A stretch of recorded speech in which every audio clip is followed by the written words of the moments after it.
ملابساتها وطريقة تنفيذها والتخطيط الدقيق لها واختيار التوقيت.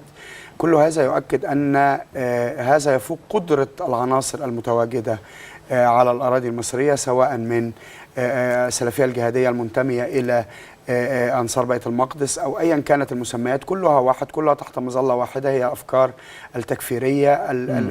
الإسلام في أبشع صور التشدد الذي يبتعد تماما عن الجوهر الحقيقي للإسلام.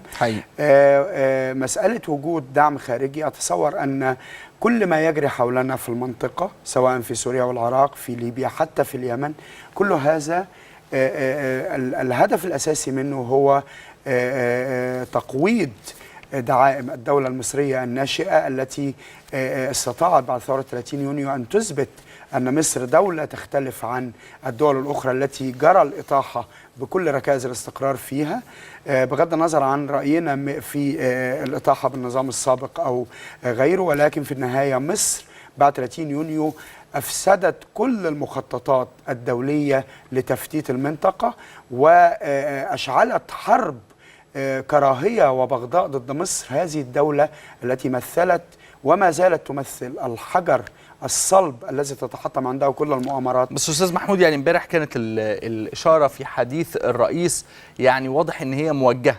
النهاردة شفنا